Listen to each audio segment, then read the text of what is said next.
Hey guys, what's up? Coastal Con crew. Some of you may have seen the earlier video of the junior edition of Paint on the Desk. That was my kids begging me to do a live episode, and they actually had 3 people, so awesome for them. But what I wanted to talk about is, I'll hang out a little bit and wait for some folks, but I want to talk about this new book I got. Songs of Our Ancestors, and I'll throw some links up as well as I talk through this, but just got this book the other day. It is from ZombieSmith.com right there. If you want to go check them out, if I can get it to focus.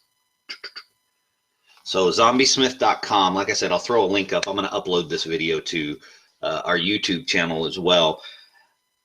And it is Quar, these guys right here. So basically anteaters. I know some of you guys have already seen me talk about them and hold them up and everything. Hi Jennifer, how you doing?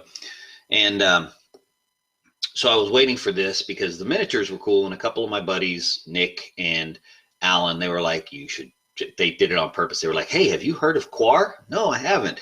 So now I have Quar. Anyway, they were going to try and use the Blood and Valor rule set, which is a new rule set coming out from Firelock Games, to play some Quar, because there's a couple different rule sets for it. And as I was perusing the website, I found the Songs of Our Ancestors version of the rules. So, hey, Gina and Neil, how you guys doing? Say hi if you're just joining. And anyway, I'm not really interested in army-sized games anymore.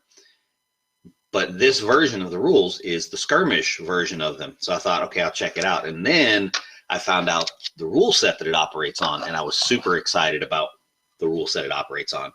So I'm going to jump in and talk about this book a little bit, and then I'm going to go down to the table and talk about some basic mechanics of how the game works. What's up, Tyler? So it's a pretty good, pretty substantial book. It's got 109 pages in the book. Good binding, so pretty good quality book. It's got some really neat artwork in it. You can see right there, it's got some cool artwork. And it has some very, very, very simple rules. They're not so simple that you lose anything on the tactical edge of it. It uses the Song of Blades and Heroes rule set, which, if you're familiar with that, is a great rule set. Here's another great piece of artwork right there. Crusader Army. Now, if you want the fluff, you're going to have to go to the website ZombieSmith, because there is a ton of fluff. So basically, it's kind of like an alternate world, World War I setting, and this decades-long war. So World War I hasn't ended for them. It's just this constant battle. There's a bunch of different factions, but you'll have to look into that and check that out. But like I said, it uses the Song of Blades and Heroes. The nice thing about it is you can create your own profiles in Song of Blades and Heroes. So that really, even though you're looking at game-specific models with this game, it really allows the opportunity for you to create whatever kind of force you want. Almost becomes model agnostic, except that I don't know where else you're going to find World War I anteaters except at ZombieSmith. So what I want to do real quick is I'm going to go down to the table, and I'm going to show you how the mechanics of the game work. I'm not going to go over movement right now. Well, I will a little bit, but I don't have my movement sticks with me at the moment, so I will forego that. But I'm going to go down to the table, and actually I'll go down to the table, and I do want to show the movement. I'll go down to the table, I'll grab my movement sticks real quick, and then we'll go over some dice mechanics. So hang on. And all right, cool. So I got a little scenario set up there. Give me 1 second.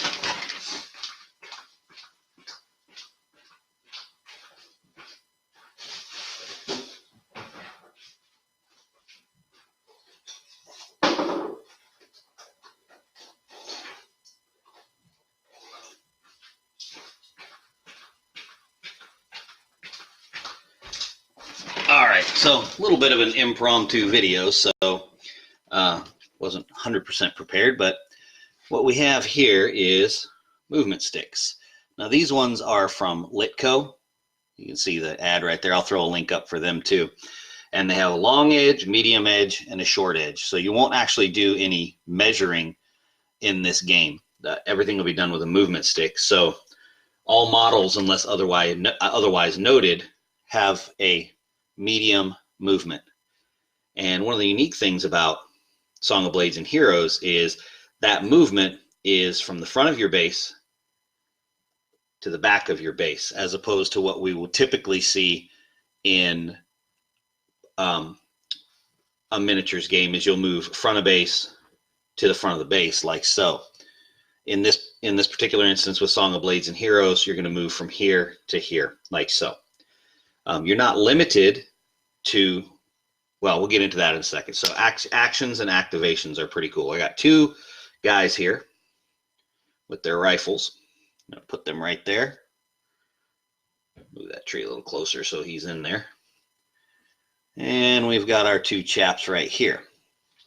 So the activation system in this game, you're going to use 3 6-sided dice.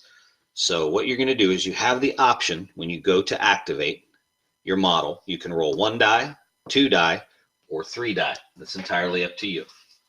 Now, every model is going to have a profile, and it's a very basic profile. So what you're going to have, let's see if I can get a good shot of this, not upside down preferably. So what you're going to have is, those are the weapons. Sorry about that. Let me get you a profile here. Here we go.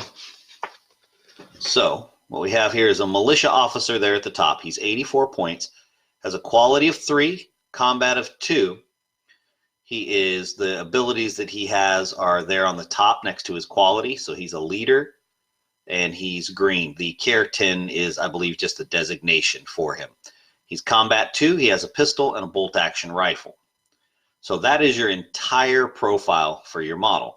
So your quality is what you're rolling to. Oh, excuse me. Sorry about that. Up the table. Your quality is what you're going to use to activate your model. So you have the option of activating with 1, 2, or 3 dice. For instance, this model has a quality of 3. So my target number is 3 or better. So I'll roll these 3 dice, and I got a 6, a 4, and a 5. That would mean that this particular model has 3 actions. So he could move, move, and shoot, move, shoot, move. Any combination of that. He could engage in close combat. Any of those combinations. One important detail about Song of Blades and Heroes mechanic is that you can only attack 1 time.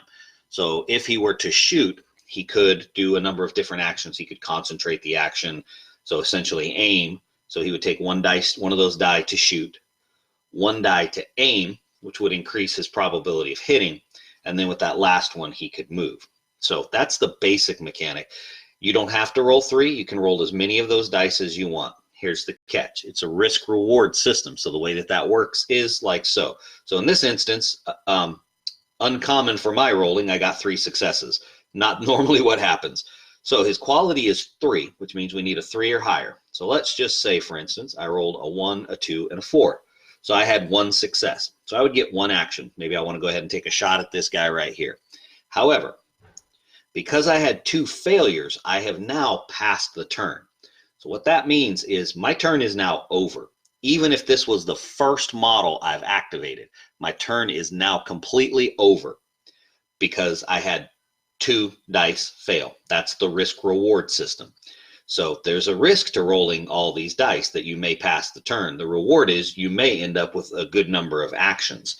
There are some, if you so choose, there's the advanced Song of Blades and Heroes as well, which changes just a little bit of the stuff involved in that.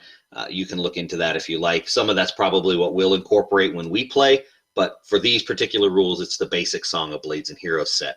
So that's how you activate. Combat is resolved really easily. You get your fancy Buford tabletop gaming dice. Well, you might not have one of those. So you grab your 6-sider and you look at whatever your combat score is of your model. Your combat score, this is going to be a contested roll. So his combat score is 2. So I'm going to roll a die, and I'm going to roll a 6, and then I'm going to add 2, and whatever modifiers I may have, whether there's extended range or anything like that. It's going to, you'll add any modifiers that you may have. And again, I'll get into that in a later video, but for the time being, that's the simplistic part. So this got an 8 there. This model is going to do the same. So he's going to roll. He's going to get a 4, also with a combat of 2. He's only going to get a 6. So he's going to lose that combat. In the original Song of Blades and Heroes, in order to wound a model, what you're looking for is to double or triple their number. In this case, I didn't double or triple, so he would either be knocked down or recoil 1 base size backwards. And that depends on whether or not you roll an odd or even. Now, for the life of me, I've been playing Song of Blades and Heroes for a while, and I constantly get confused on the odd and even, on what happens in the odd and even. So if you roll an even number, the loser, in this case this guy, is going to be knocked down. So he would be knocked down, and because of where he is, he would probably fall. If it is odd, then he'll recoil the 1 base back. So what's up, Bryce and Clay? How you guys doing? Say hi if you're just popping in, if you're just joining. So that's the, hello, Little Mac. That's my son wanting to participate as well. They already shot their video today, though, so it's my turn. So that is that part of it. Now, it's a contested roll in shooting. So in this particular instance, I would have, because I had, and that die roll, whether it's odd or even, is determined purely off of the roll, the unmodified roll. So it's going to be off of the 6. So it's an even number, so he's going to be knocked down for the shooting. Now, if we were in close combat and I attacked and I rolled, we'll say I rolled I keep rolling 6s, holy moly. All right, let's pretend I rolled a 4 plus his combat of 2. Now I have a 6. On my opposed roll, if I roll higher, he can wound the other guy during his turn. So that roll is contested, so that when you are the one attacking and activating, you can still be wounded by the other person or knocked down or recoiled if they beat you. So it's still risky to jump into combat. Now, obviously, they can't hurt you if you're shooting because they're too far away. So there's a lot of special rules that can apply. Since we used the leader rule, we'll go ahead and touch on that, since we went over that on the card before we get too far into it. And like I said, I just want to go over the basic mechanics so people understand. Not to mention the fact that the basic mechanics of this game, since it is Song of Blades and Heroes, once we're done, you will now know how to activate and attack in Song of Blades and Heroes, Deep Wars, Shadow Sea, Fistful of Kung Fu, and a whole bunch of other games that borrow the Song of Blades and Heroes rule set, which is an excellent rule set. Fast, furious, a lot of fun, small-scale skirmish. So one of the other things, let's say these two chaps are on the same side, since they actually are, because they're from my Gwent, who are almost finished painted. I'm working on it.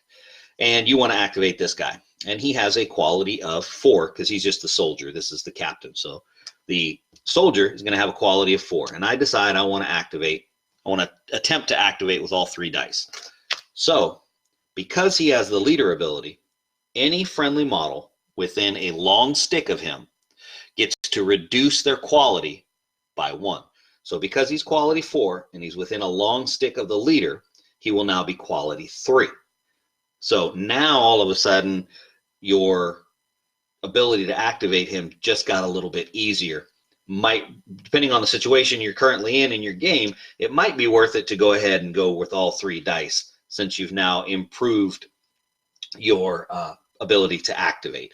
So those are the basic mechanics. That's the super basic rundown. I'm going to flip the camera up real quick.